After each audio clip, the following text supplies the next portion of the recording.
Your life song. Not the last one you may have sung once upon a time, nor the one you have yet to sing somewhere over the rainbow. No, the one you're singing or can sing now, from the heart of the life and mystery, the beauty and possibility you're living right now.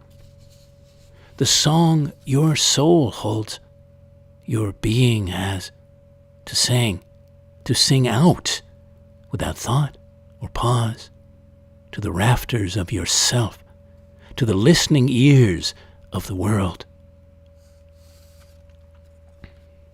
Welcome to the latest floating poetry broadcast, and thank you for leaning in, often or always or newly here.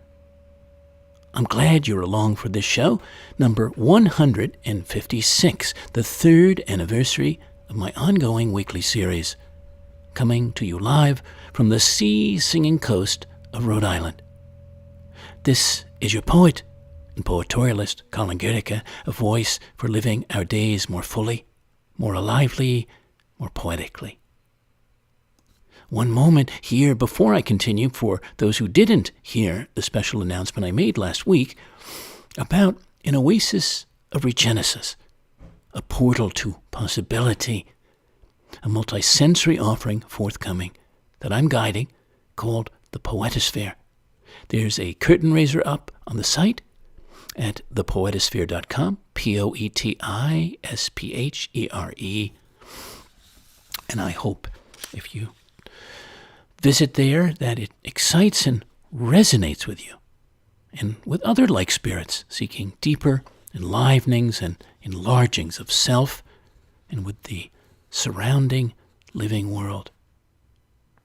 Now, a word on my last broadcast, number 155, How Thirsty Are You? It was full of appreciation and contemplation of the ultimate source of all life on earth next to the sun, water. The waters of life that flow to us, around us, visibly and invisibly, expectedly, serendipitously, and sometimes miraculously. And the aqueous thoughts, feelings, and experiences we all have of so many kinds, small and large, simple and surface to more deep and intimate, involving water. Well, this week, are you singing your song? Why did I choose this theme? Because I look around, and while I see and hear many people with beautiful, meaningful songs of an inner kind, in their hearts, spirits, souls, pouring out, being lived out, and inspiringly so, I also see too many that are going unsung, unvoiced, from others in need of a bit of encouragement, of support and affirmation, and ready ears to help them break into their own deep down song and be heard as deeply. These, among other things in the world, from artifacts and heirlooms to places to eras and cultures, and especially nature, that we could say do sing, hold some essential, defining, or unifying, or galvanizing song to be heard. So, let's listen in together to the cultural commentary, poetry, and shared inquiry I have for us around this theme, and see what it leads us to discover or relate to, and maybe bring our best selves to. Okay, well, I thought we'd start with a piece by me, like the first one. This was One Country June Day. Everything is singing. Everything is singing this morning. The birds, the skyward trees, the sun raying down on the green grasses and flowering gardens, the blue herons, white swans, the old brook and floating pond, all these bodies of beauty, all the wide-open-throated spirits of the earth, and my spirit singing with them.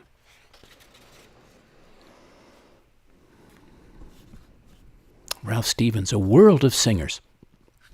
We live in a world of singers, and the song is loud or soft, sweet or shrill, sometimes silent. But listen, with a storm approaching, someone shelters a robin's nest. Another whistles to a black dog on the beach. One laughs to herself, reading alone in the kitchen. In the woodlot, someone grunts as he swings the axe. There's the sound trees make after the wind stops, and there are those who look into the eyes of nurses coming off the night shift. Those greeting the undertaker when he arrives with his unique instruments. A man has just argued with his wife. Now he stands alone on the dark porch, watching the rain. One hums at the workbench, carving a delicate bird. Last night she groaned with relief after a phone call. One sighs as he imagines Odysseus tied to the mast, and one looks up when a bell rings and a customer enters his shop. One is astonished hearing the fox bark its own peculiar song, and one just stands on the rocks, listening to the sea. World of Singers. Thank you, Ralph Stevens, from his collection at Bunker Cove. Richard Powers has a novel on the power of song. The use of music, he said, is to remind us how short a time we have a body. His book is called The Time of Our Singing. And in this novel, in this story, there's a young black woman in 1930s Philadelphia who becomes an emissary of the power of music as an instrument of self-discovery and self-possession, a living testament to song as the pulse beat of the soul. Here's an excerpt. Delia fell in love with singing. Singing was something that might make sense of a person. Singing might make more sense of life than living had to start with. Delia sang fearlessly. She threw back her head and nailed free-flying notes like a marksman nails skeet. She sang with such unfurling of self that the congregation couldn't help but turn and look at the teenager, even when they should have been looking skyward. She sheltered those souls in her sound and held them as motionless as the notes themselves in that safe spot up next to grace. It's a good novel. The Time of Our Singing. Richard Powers. Recommending that to you. From The Marginalian, on the woman who saved native song. Frances Densmore. I did not know about her until I was doing research for us. She lived from 1867 to 1957. She was a young music teacher from Red Wing, Minnesota. And she felt the best way to complain is to create, and set out to single-handedly preserve a vital aspect of indigenous culture, the one art that is the heartbeat of every culture, music.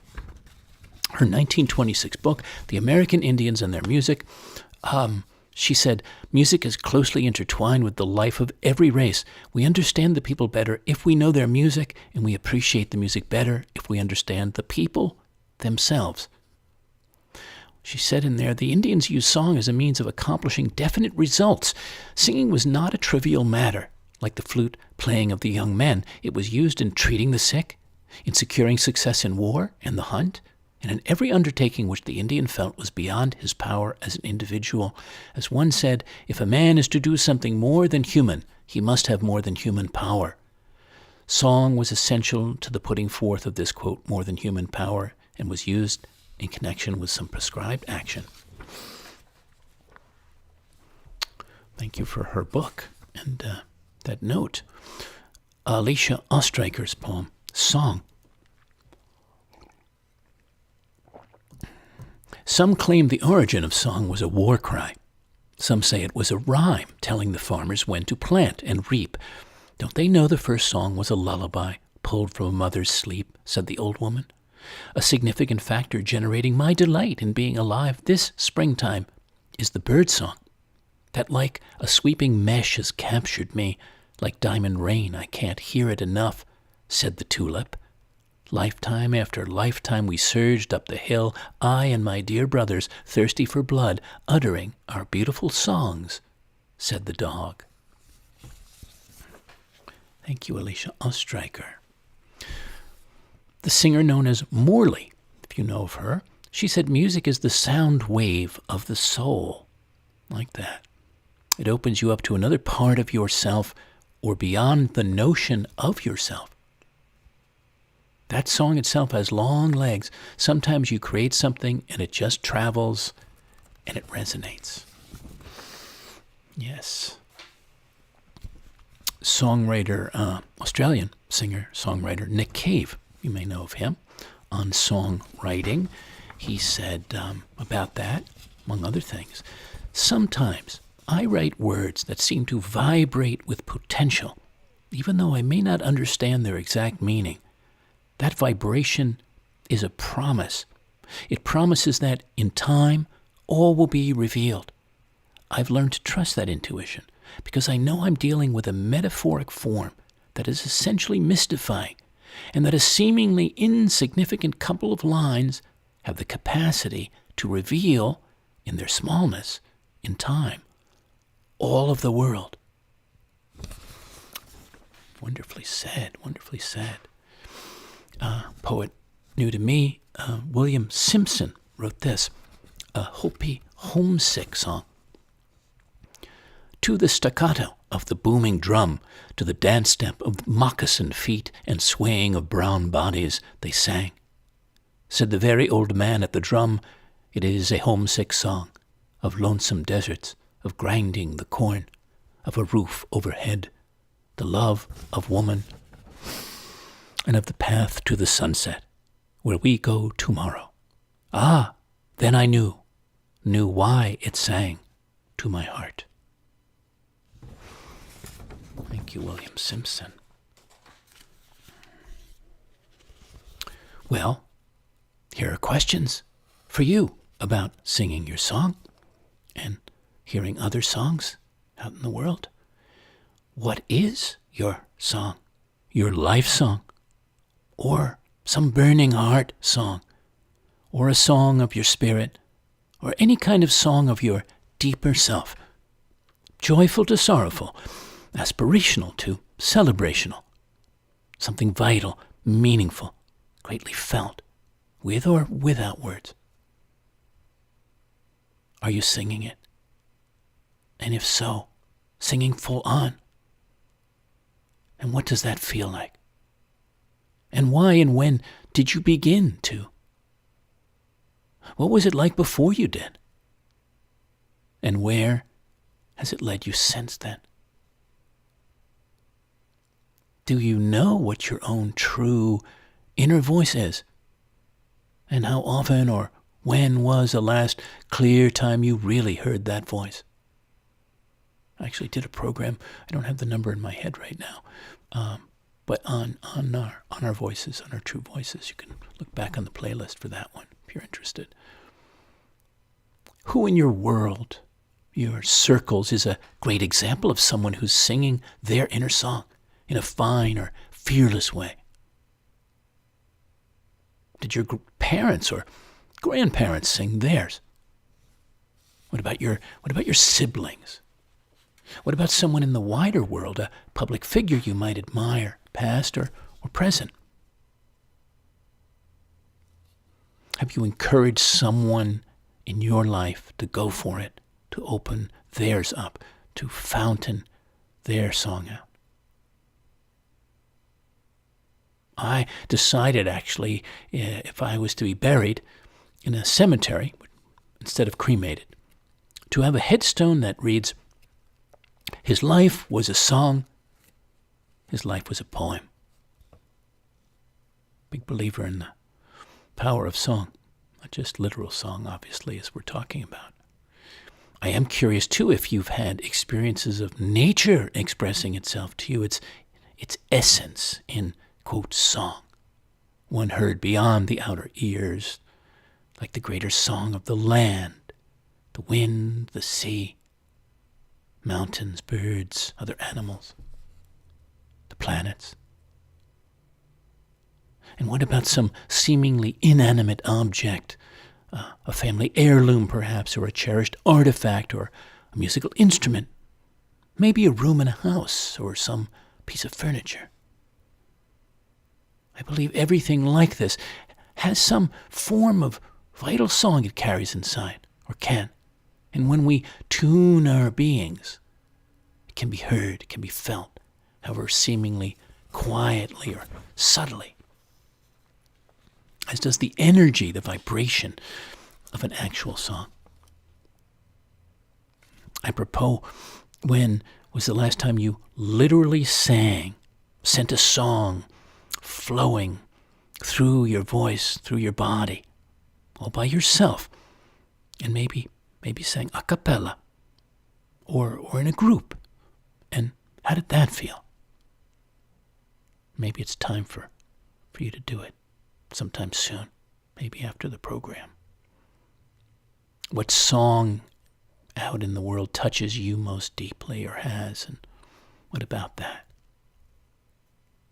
And is there any musical instrument you might feel resonates with your voice in some way, that has the feeling place your voice has?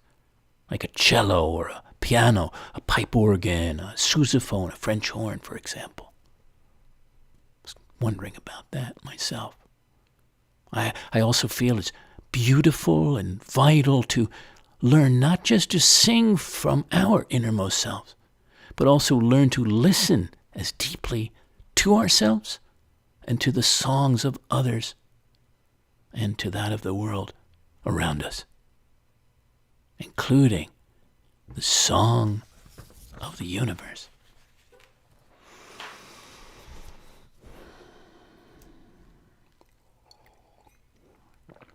Well, a number of songs of note to our theme came to my consciousness.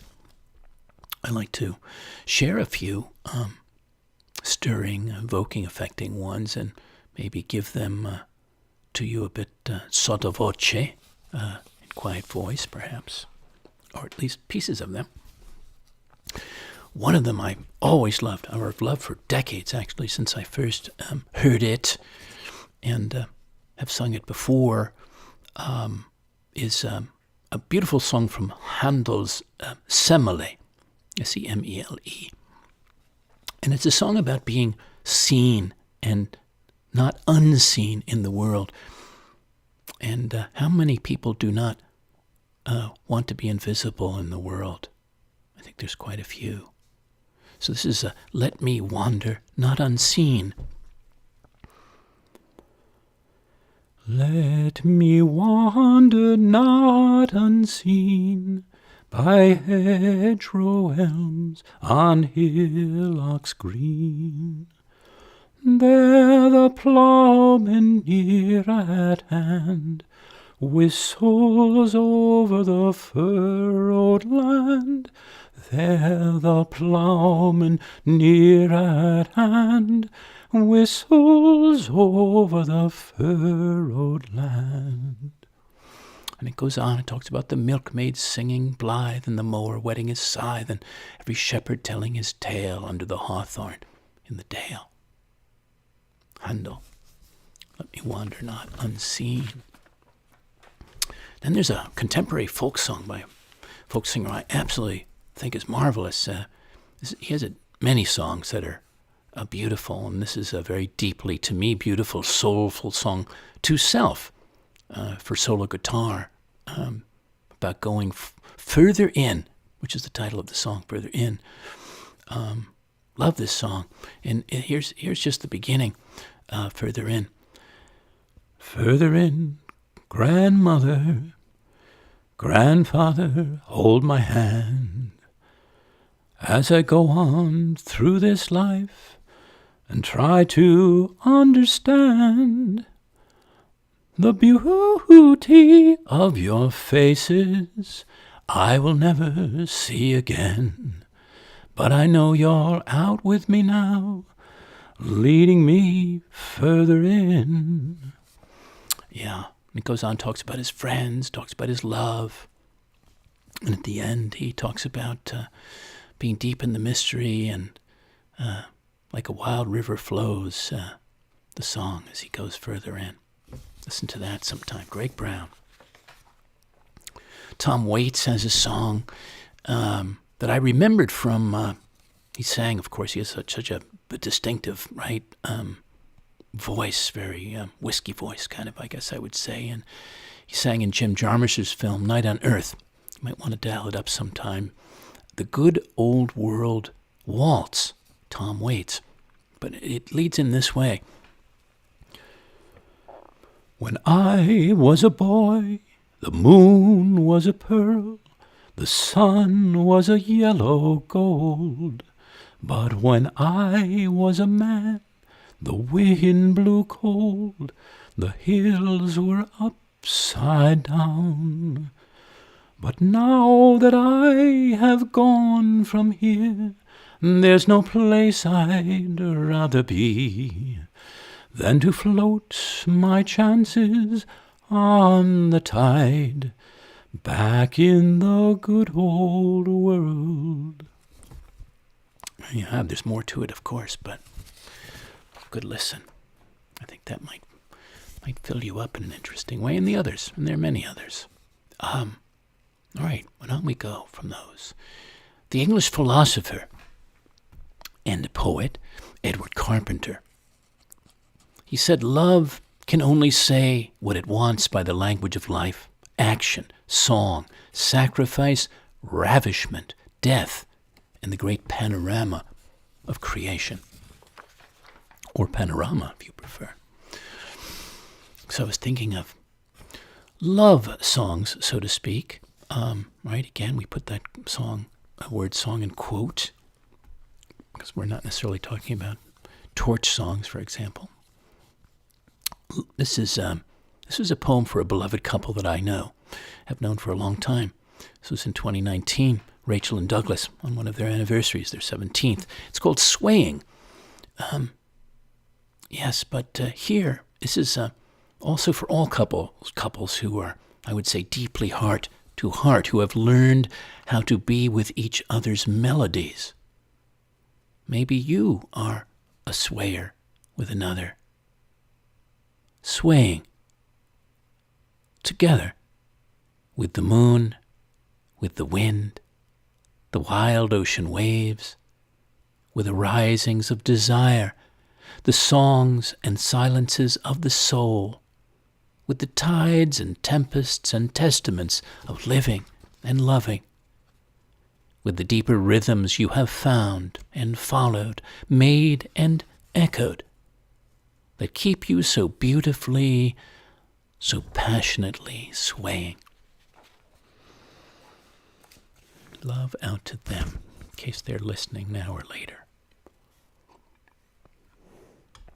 Here's a love song by a mother for a child. Love song by Maggie Dietz.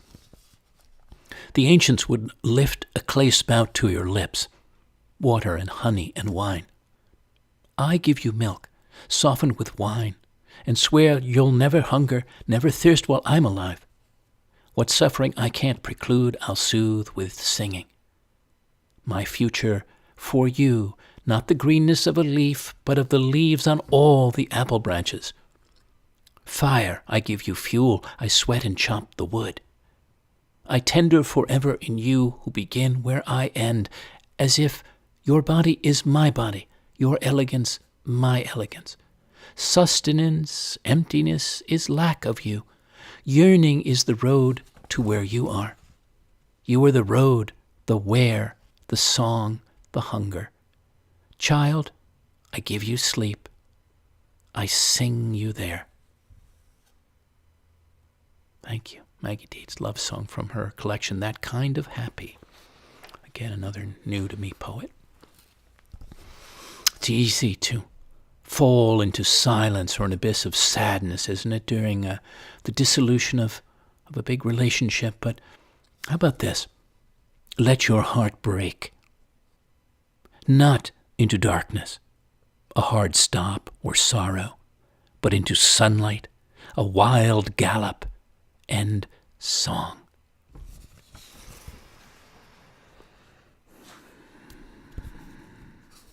And what about old world songs, the real old world ones, back in time, as in Europe? Well, you have may have heard them yourself somewhere back in time, earlier in your life, or recorded, of course, and how they can express the spirit of a time and place and kinds of people and their natures. And I also chose the frontispiece, the image for this show, of a long-seasoned mid-coast Maine man who has been singing his life song for a long time. He's 80 years on now, and I think he's been singing it for almost all of those years. I haven't known him for them all, but I'm pretty sure he has been. And he has certainly filled many with that music of his heart and spirit, and certainly also literally, as you see him there, his joyful accordion playing. Well, this poem is the accordion song, and it was written for an great English accordionist that I knew back in time. This was 2001. The accordion, the bellows of jaunty old French and Italian fellows, conjuring up left-bank cafes, smiling with lovers and handsome roués, breezy nights under striped awnings, soft candlelight.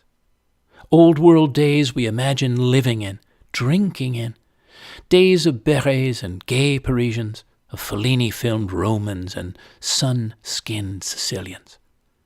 Dancing days long gone, but suddenly recalled by the sweet and carefree breathing of an old accordion song.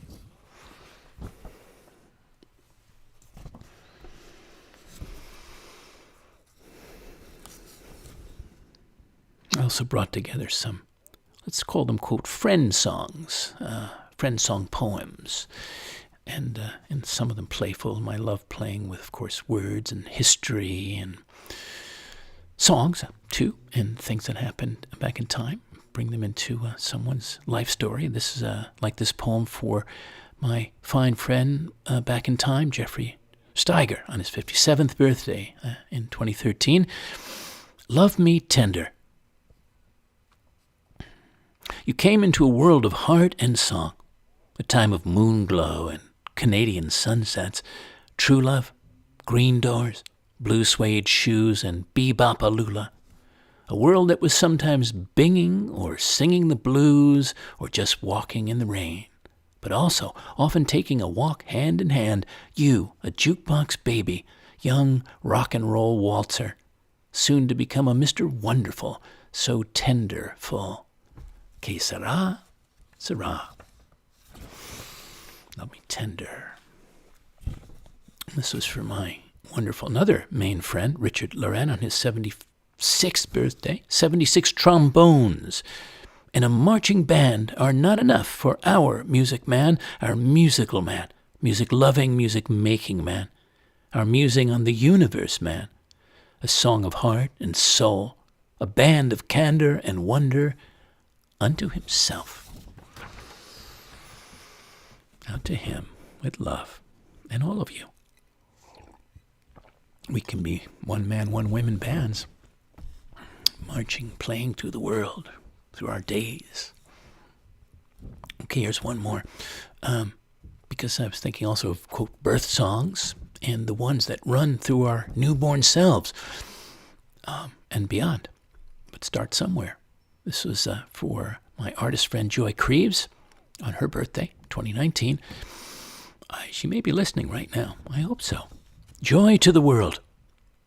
A song that came forth in the form of an infant at first, a first uttering, then a girl trilling in the air of youth and tender growth, then a woman singing her big heart out, artfully, joyfully, and ever since, to all hearkeners, harmonizers, and fellow voicers, with much pure and clear jubilation.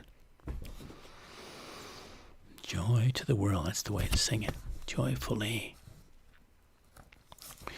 Yeah, I mentioned, as we've been going along, about songs of nature.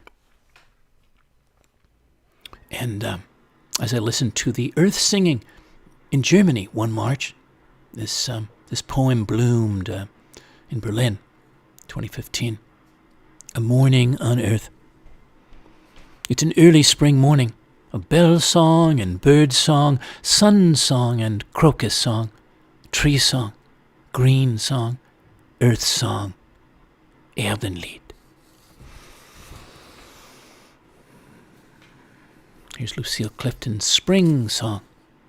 The green of Jesus is breaking the ground, and the sweet smell of delicious Jesus is opening the house, and the dance of Jesus music has hold of the air, and the world is turning in the body of Jesus, and the future is possible. Spring song, Lucille Clifton, thank you. She's quite a poet if you don't know about her. Many different ways. Not always talking about Jesus necessarily, but she happened to be there. I thought it fit our theme nicely. How about the songs of different seasons and how you have heard them yourself, experienced them in your own way, can identify a given season by them? Well, here's one of mine, one of many. This is from Long Beach, Long Island, for summer's end and autumn's start. It's called The Last Cricket. Sings a last song on the last night of the last day of summer. Sings out for the now leaving season. Sings up to a high shining harvest moon. Sings into the arriving equinox, bringing through the clear light, crisp air, deep color of another autumn. The Last Cricket. We'll hear again at the end of the next summer coming. Mary Oliver, Song for Autumn. Don't you imagine the leaves dream now how comfortable it will be to touch the earth instead of the nothingness of the air and the endless freshets of wind? And don't you think the trees, especially those with mossy hollows, are beginning to look for the birds that will come, 6, a dozen, to sleep inside their bodies? And don't you hear the goldenrod whispering goodbye, the everlasting being crowned with the first tuffets of snow? The pond stiffens, and the white field over which the fox runs so quickly brings out its long blue shadows. The wind wags its many tails, and in the evening the piled firewood shifts a little, longing to be on its way. Song for Autumn, Mary Oliver, thank you for that. Shari Wagner's Creek Song. It begins in a cow lane with bees and white clover, courses along corn, rushes accelerando against rocks. It rises to a teetering pitch as I cross a shaky tree bridge, syncopates a riff over the dissonance of trash, derelict icebox with a missing door, mohair love seat sinking into thistle. It winds through green adder's mouth, faint as the bells of Holsteins heading home. Blue shadows lengthen, but the undertow of a harmony pulls me on through raspy Joe Pye weed and staccato barb fence. It hums in a culvert beneath cars, then empties into a river that flows oboe deep past Indian dance ground, water wheel, and town, past the bleached stones in the court churchyard, the darkening hill. Lovely. Thank you, Shari Wagner. That's from her collection, The Christian Century. I actually have one, as I was thinking about the native land, the native natural land, whenever and whatever it has to give us of its own kind of song. Yet I've heard in many places, in America, yes, and around the world, and this happened to be out in Crested Butte, Colorado, autumn 1992. Mountain Song. A young coyote cries from the woods, while pale-faced cows gloat in the valley below. Above, the circling hawk is silent. Water burbles over smooth rocks, mixing with snake-rustled dry grass. One wild harmony.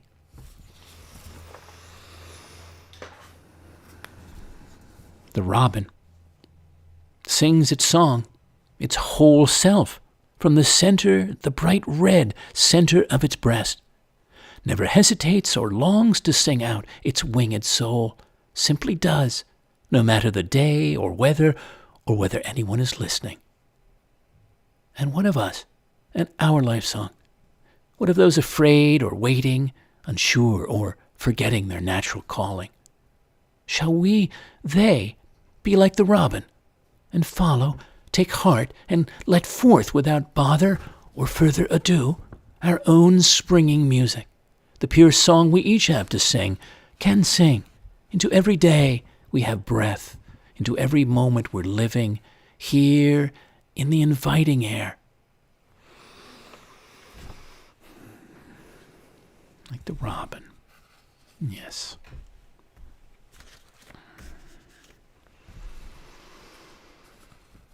Charles Wharton Stork has this song of a plowman.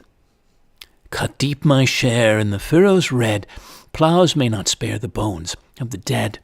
With creak of leather and rattle of chain, onward the tugging horses strain in their fate-like tread with the cleaving plow. For men must have bread in the world of now. The world of then is under the sod, with its fleshless laws and its mouldered God. I must open the field to the sun and rain before it could yield its tithe of grain. And as my stern blade shoulders through, what if it turn up a bone or two? From the dark repose where the dead folk lie shall flame the rose and billow the rye. Thank you, Charles Wharton Sark. Another song of the South from a samurai. This is Robert Pinsky's poem, Samurai Song. When I had no roof, I made audacity my roof. When I had no supper, my eyes dined. When I had no eyes, I listened. When I had no ears, I thought. When I had no thought, I waited. When I had no father, I made care my father. When I had no mother, I embraced order. When I had no friend, I made quiet my friend. When I had no enemy, I opposed my body. When I had no temple, I made my voice my temple. I have no priest, my tongue is my choir. When I have no means, fortune is my means. When I have nothing, death will be my fortune. Need is my tactic, detachment is my strategy. When I had no lover, I courted my sleep. Samurai Song. Thank you, Robert Pinsky. That's from his collection, Jersey Rain. Interesting title.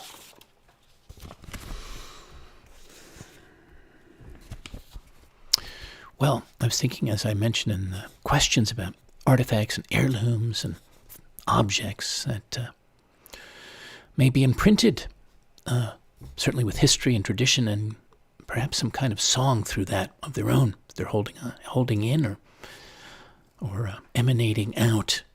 Well, this, like this wine grape crusher that was handed down several generations in the Italian family I was part of for decades and made wine with for decades. This is Song of the Old Crusher, 2004, October.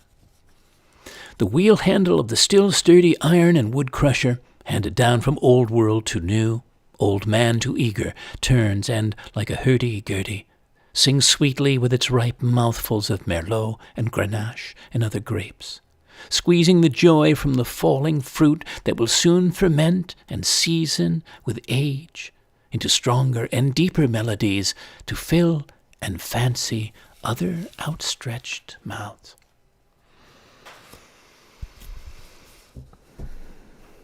This poem was inspired at a small concert with a jazz trio, Hudson View Gardens, New York City, 1 January 2006, and how the bass violin told me its life story, in a way. I call this Mr. Basso Profundo for Ben Allison and his bass violin. A nut-brown man, big-hipped, hollow-bodied, and strung with silver from his pelvis to his Adam's apple, is still standing on one thin leg, and going strong and deep after 170 years, through world wars and great depressions, jelly rolls and holidays, empty barrels and buried coffins, his shoeshine head curled back now as he swells and sings to the plucking and playing of his big-hearted strings.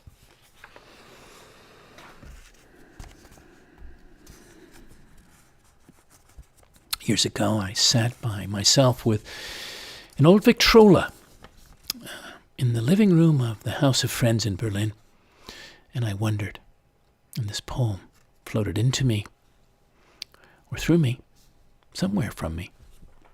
The old Victrola. When you were young, what songs blossomed from the golden flower of your mouth?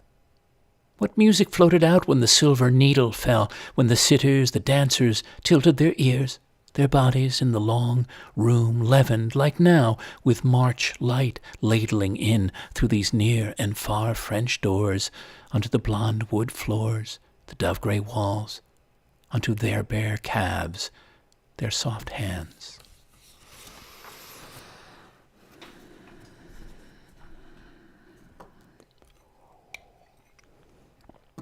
I thought also of not just individuals, quote, songs, but ones more wide, songs of humanity, of larger groups of people, of societies and cultures, and ones that have resonated widely and greatly. I think we're due for one. I can't think of one right now that's united people the way it has in the past, or they have in the past.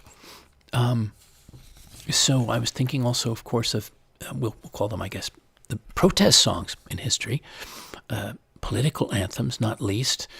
And I went to discovermusic.com, and they had a piece about that, protest songs in history, and timeless ones, timeless anthems, they said. Unafraid to speak up against injustice, the best protest songs take on the issues of their day but transcend their eras to speak to future generations. And it says, from unflinching portrayals of racial hatred to hard-hitting invective against injustice, demands for equality, and even stadium anthems with a subversive message, the best protest songs speak not only to the issues of their times, but transcend their eras to become timeless political expressions.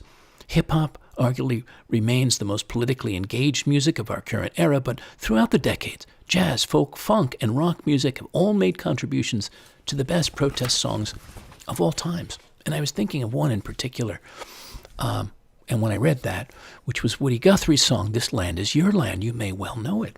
Well, that was from 1944. That leapt to my mind. Interesting that it became as entrenched in the American psyche as it has. It started life as an answer song. He was increasingly irritated, Guthrie was, by what he considered to be the smug complacency of Irving Berlin's God Bless America from the late 30s, and he crafted a retort that celebrated the natural beauty of the United States while questioning the notion of private ownership of property and pointing out the problem America had with poverty and inequality. So, yeah. That's probably one to go back and listen to. And that led me back to a poem I had written on the July 4th, Independence Day of 2020, apropos of our society and defined freedoms, is this. It's called Go Forth. This and every day. Go forth with your own thoughts and feelings, choices and decisions that liberate you, that untie and untangle you from everything and everyone, anything and anyone that keeps you from being free, to fully live your life, to be entirely yourself, to sing your song, the one you know by heart, all the day, all the night long. Go forth now. If not now, when? While you can, because you can, without fear of going back or falling back. Go with boldness, with wholeness, into the abounding air. I won't have time to share this next one with you, but you can go to poetryfoundation.org. David Wagoner, Wagoner, his beautiful poem called The House of Song. And I wanted to share that, but to keep us in good time, I'm going to put that aside. Maybe it will appear another time. Also, I had read on another program, and I'm going to point you to this one, not least also because I think we could use a new or renewed song for this country of America, you might agree. And Alison Adele Hedge Coke, C-O-K-E, has a poem called at the poetryfoundation.org, poetryfoundation.org, America, I Sing You Back. And I'll just give you the opening and maybe the close. She says, America, I sing back what sung you in. Sing back the moment you cherished breath, sing you home into yourself and back to reason. And at the end, when she grows far past her self-considered purpose, I will sing her back, sing her back. I will sing, oh, I will, I do, America. I sing back what sung you in. And that's from her collection, Streaming. Really good poem for our times, I would say. Yeah. Okay. Well, we could say something about heavenly song, divine song, spirit song, perhaps. Song to the Creator. This was actually goes way back in time to Hildegard of Bingen. This is translated by Barbara Newman. Song to the Creator.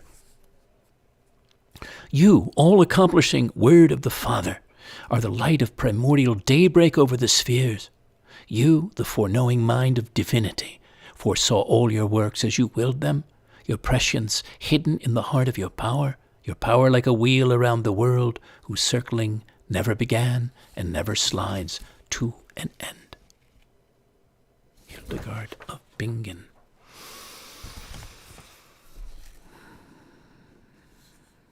And now coming to our last handful of sharings and musings. A Hallelujah Chorus. Sag Harbor, New York. The gathered trees, encircling stands of scrub oaks, their limbs raised high and so ecstatically to the heavenly winter sun and sky, could be a Hallelujah Chorus, singing in their own deep-rooted way a great song as a wild choir of aliveness.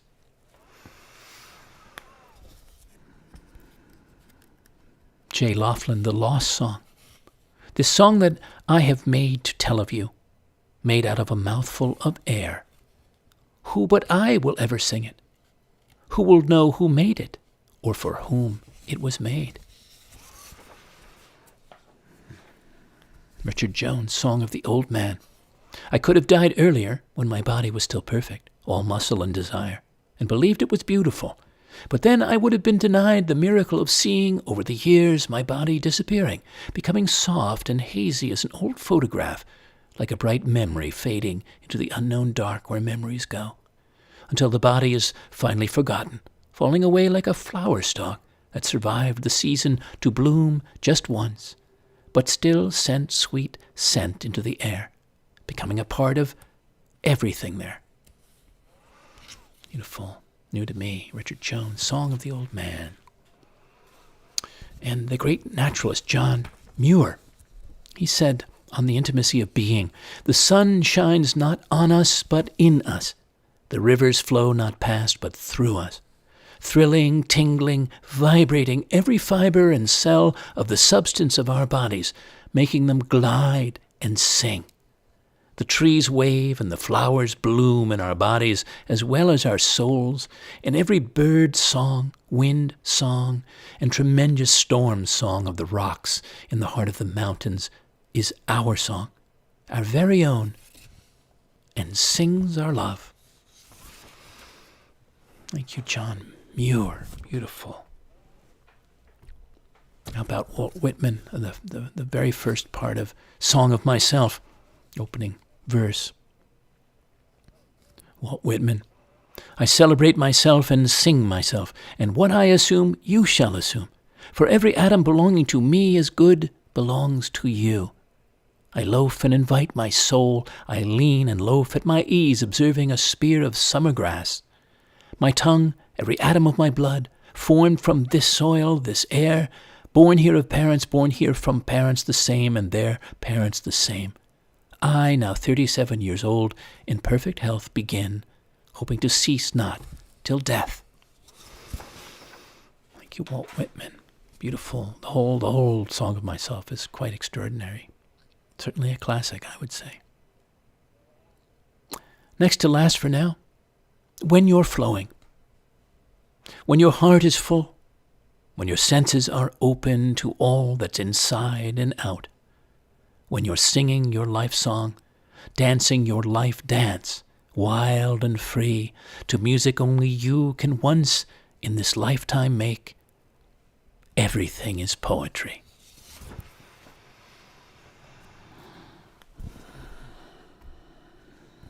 And to wind up this week's broadcast, this quote song poem of mine. This is from late June 2013 at the Central Park Reservoir in New York City, where I used to live and loved living. Flower song. When you allow your garden to grow wild with sunlight, to grow open with heart light, everything thrives. Everything sings, even the flowers. Well, thank you again, friends, for leaning in, listening and feeling in, taking in our singing cultural commentary, poetry, and inquiry together in this 3rd anniversary show. Also, thank you for sharing these shows with others. Feel free to post the show link or the whole playlist onto friends or to your social media so we can reach more and more interested listeners. I would like that. As always, I invite your comments, your reflections, and your affirmations. Likewise, your donations, whether larger or smaller, they all count. If there's a theme you'd like me to curate a future broadcast around, let me know. Send an email, colin@thepoetorialist.com. And what about your experience of this show? Are you singing your song? I'd love to know. And if you are making a contribution, you can use Venmo to Fivefold, FIVEFOLD, at pipeline.com, or to PayPal to the same email.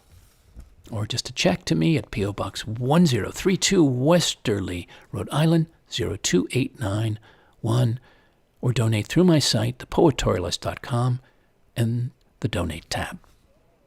I am sponsored or hosted at times, as some of you know, as a working poet in residence in the U.S. and elsewhere in the world to create new flights of poetic art and dedicate it to patrons. Reach out to explore. Meanwhile, you can hear all the broadcasts online, on YouTube, on the floating poetry playlist. And you can find more about the coming of the Poetosphere, a one-of-a-kind portal of possibility, at www.thepoetosphere.com. Poetisphere. I hope you'll lean in soon again.